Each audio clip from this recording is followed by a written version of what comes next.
Chao pueblo, bienvenidos a este su canal de Pueblo Juve. Mi nombre es Joshua y en el video de hoy estaré tocando algunas novedades importantes sobre Nico González que aprendimos el día de ayer. También haremos el punto sobre cómo está el equipo de cara al Derby de Italia que se viene en este fin de semana y lo que realmente hace aparte la Juventus por encima de nuestra historia, nuestras leyendas, el éxito futbolístico, pero hoy en día hay un par de cositas que están aún más continuamente poniendo a la Juventus por encima de cualquier otro club de Italia. Así que tocaremos ese tema. Pero antes de entrar de lleno en eso, mi invitación de siempre, dejar ese me gusta, suscribirse y compartir. Tenemos esta meta de llegar a los 6.500 suscriptores y toda su ayuda es sumamente bienvenida. Tres cositas fundamentales, fáciles y absolutamente gratis para ustedes. Además, les recuerdo que como suscriptores del canal estarán dentro de la rifa para una camiseta nueva de la Juventus. Y hoy está saliendo la tercera camisa de la Juventus, así que se la podrían ganar. Es buen momento de volverse suscriptor de Pueblo Juve. Así que chicos, empezando de lleno con la situación de Nicolás González. ¿Qué es lo que pasó? Todos sabemos que Nicolás González se fue en préstamo oneroso de 1 millón, oneroso, a el Atlético Madrid con bonus de 1 millón si es que el Atlético se califica a la Champions League. Pero hoy aprendimos, más bien ayer aprendimos por Fabrizio Romano, que para que se active la cláusula de compra, la obligación de compra por el argentino, este tendrá que jugar 21 presencias de al menos 45 minutos en la liga, que le quedaría al Atlético Madrid 35 partidos aún por jugar, lo cual quiere decir que, por ejemplo, si llegase a jugar la Copa del Rey o la Champions League, esos partidos no cuentan para estas 21 presencias y ojo con la parte de que tienen que ser al menos 45 minutos, o sea que él podría jugar los 35 partidos entrando en el segundo tiempo y de todas formas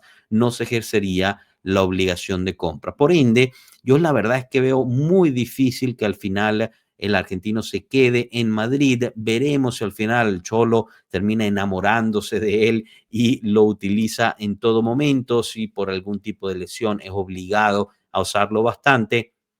Pero estos términos la verdad que lo ponen difícil y veremos en el verano que viene si al final regresa el argentino para encontrar una nueva solución con él o termina quedándose en el Atlético de Madrid. Siempre se puede renegociar un nuevo préstamo, se puede negociar algún tipo de compra con un monto pequeño, ya que la obligación de compra ahorita estaría en 33 millones, que obviamente vendrían muy bien a las cajas de la Juve.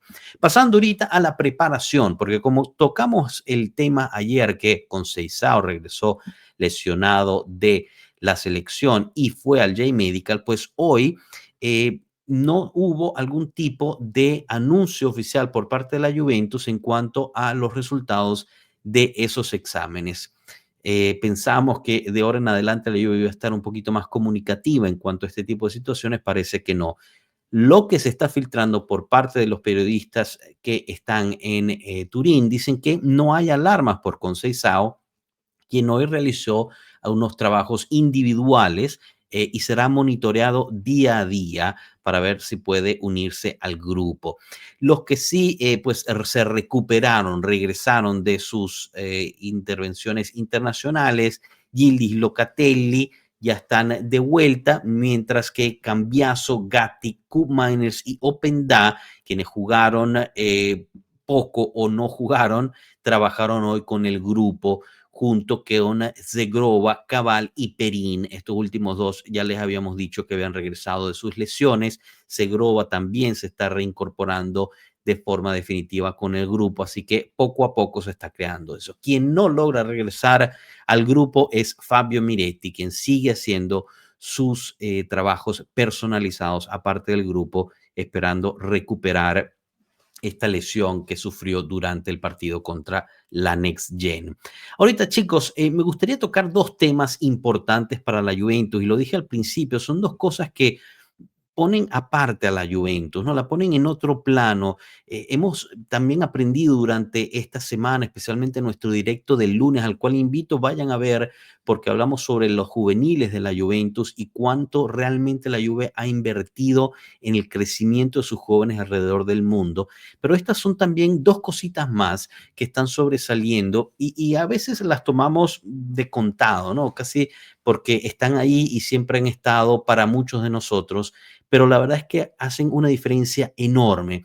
Y empezando con el estadio, el Juventus Stadium, que ahora se llama Allianz Stadium, desde su fundación, la Juventus ha generado alrededor de 800 millones de euros en ingresos por parte del Allianz Stadium, lo cual es una cifra sumamente importante, especialmente en una liga que, como hemos venido diciendo, ha perdido mucho caché, ha tenido, digamos, pérdidas en términos de ingresos por derechos de imagen televisivas y también el mismo mercado cada vez te está pagando menos por tus jugadores y además se ha visto con una situación externa en la Juventus importante que le ha causado problemas financieros en los últimos años. Tener un ingreso como el Juventus o el Allianz Stadium siendo tuyo y que te esté llevando esto desde el 2011 es realmente algo espectacular que la pone aparte al resto de los equipos de Italia. Y aparte también de los mismos equipos que tienen sus propios estadios, que son muy pocos, pero hoy por hoy la UEFA considera que en Italia es solo un estadio digno para tener algún tipo de competencia UEFA y es justo el Allianz Stadium. Competencia UEFA me refiero a Eurocopa, ese tipo de cosas, de selecciones. Obviamente no podría tener una final por su tamaño.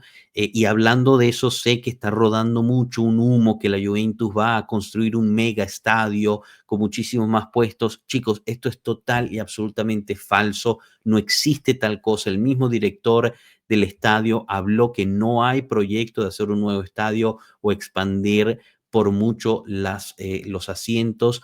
Si acaso se ha tomado en cuenta hacer parte del estadio que sea un poquito para solo parado o cambiar algunas cosas, digamos, tecnológicas, pero nada de hacer un nuevo estadio o expandir de forma estratosférica. Lo que quiere hacer la Juventus es hacer uso de este activo que es el estadio para más cosas que no sean solo el fútbol. Vimos que firmó hace poco un acuerdo con la Asociación de Rugby Italiana, donde la selección italiana de rugby jugará algunos partidos en el Allianz Stadium, eso es un ingreso mayor. Sabemos que se está abriendo para cada vez más conciertos, el verano que viene habrán dos artistas que estarán haciendo eso y cada vez se está buscando más. El año pasado se hizo el torneo de la Kings League en el Allianz Stadium y así sucesivamente la Juventus está buscando hacer uso de este gran patrimonio que tiene porque tiene una meta de alcanzar 100 millones de euros en ingresos anuales solo del estadio. Y no hay equipo en Italia que llegue cerca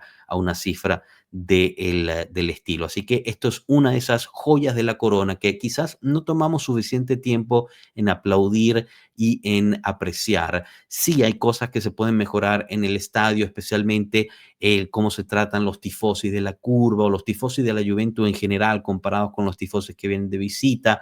Sí hay cosas que mejorar en cuanto al ambiente, etcétera, pero en sí el estadio es un gran activo para la Juventus. Otro de los grandes activos para la Juventus es el Juventus Museum, que siempre cada año entra en los top 10 museos más vistos en Turín, y eso no es cualquier cosa. Turín tiene unos museos espectaculares, renombre internacional. Mucha gente piensa que Turín hay solo la Juventus, pero hay todo una base cultural sumamente rica en Turín, habiendo también sido capital de Italia por muchos años, así que se podrán imaginar. Ahora, el Juventus Museum, lo han visto en las redes nuestras de Pueblo Juve, es espectacular, pero el día de ayer se inauguró oficialmente el Salón de la Fama y esto es algo total y absolutamente único en Italia. Obviamente habrán visto los videos en las redes de la Juventus, aquí se los proponemos una vez más, pero es una cosa realmente muy, muy única porque también hay un, digamos, un criterio de entrada, no cualquiera puede entrar y ahorita les leeré los 50 nombres que entraron y por qué entraron, pero estos son los criterios de acceso. En primer lugar, y el requisito básico es que no debe ser un futbolista en actividad en el momento, ¿no? Obviamente tuvo que haberse ya retirado. Después se debe cumplir al menos uno de los siguientes criterios, ¿ok? Haber jugado al menos 350 partidos con la Juventus, haber conquistado 15 o más trofeos. Recuerden, es uno de estos, no tiene que ser todos o una combinación de ellos. Con tal que lleguen uno de estos, más ya estar fuera de actividad, pues le permite ser nombrado para entrar a el Salón de la Fama. Haber sido un capitán histórico con al menos 70 partidos llevando el brazalete de capitán, haber marcado 100 goles con la Juventus o haber ganado el Balón de Oro vistiendo la camiseta bianconera. Y por ende, y para que se den una idea de la grandeza que es la Juventus, porque yo quiero saber exactamente qué equipos poniendo este tipo de criterios que no son fáciles, chicos, pónganse a ver 350 partidos, 15 o más trofeos, capitán histórico con 70 partidos, marcado 100 goles o más con la Juventus o haber ganado el Balón de Oro con la camiseta de la Juventus. O sea, son métricas bastante difíciles de conseguir, pero así, con todo y eso, pudieron meter a 50 nombres dentro de la lista. Yo quiero que los otros equipos de Italia me digan quiénes 50 podrían entrar bajo estos criterios. Empezando, y esto es en orden alfabético, y téngame paciencia. Anastasi, Baggio, Barzagli, Bettega, Bigatto, Boniperti, Bonucci, Borel II, Brio, Buffon, Cabrini, Cannavaro, Castano, Causio, Charles Chiellini, Combi, Conte, Cucureddu, Del Piero, De Petrini, Ferrara, Furino, Gabetto, Gama, Gentile, Hansen, Leonici, Marchisio, Morini, Munerati, Nedved, Parola, Pesotto, Platini, Rava, Rossetta, Rossi, Salvadore, Scirea, Sivori, Tacchinardi, Tacconi, Tardelli, Trezeguet, Varlien, Varlien M, Vargel G, Vargel M, Vialli, Zidane y Zoff. Así como tal. Eso es la historia del fútbol prácticamente en la Juventus. Obviamente estoy exagerando, pero es una historia realmente muy rica y es espectacular ser recordado realmente qué es lo que quiere decir ser tifoso de un equipo que ha existido por más de 125 años y ha tenido quizás la élite del fútbol dentro y como parte de ella. Así que espectacular iniciativa, muy bonitas las imágenes, si aún no lo han visto les recomiendo que se pasen al sitio de la Juventus donde están las fotos de todo el evento, muy bonito. Y ahora, chicos, me gustaría cerrar, como siempre, con un poquito de humor, ya que la Juventus el día de ayer, ya que era el último partido de la selección francesa para la eliminatoria del Mundial, le quiso dar buena suerte a Kefren Turán, pero se equivocó de hermano y puso en las redes buena suerte Marcus, cuando era realmente Kefren quien tenía que poder. Tremenda metida de pata, especialmente en la semana antes del Juventus Inter. Obviamente lo corrigieron lo más posible, pero siempre hay uno que logra hacer la captura de pantalla. Y antes de cerrar, les recuerdo que más tarde el día de hoy tenemos a un súper invitado en Mirko Di Natale, que estará con nosotros para hablarnos de todos los detrás de escena del calciomercato que no se saben y algunas cosas nuevas que seguramente van a aprender. Así que vengan con sus preguntas para él. Muchísimas gracias por su atención. Gracias de verdad por su apoyo, dejándose me gusta, suscribiéndose y compartir. Nos vemos en la próxima.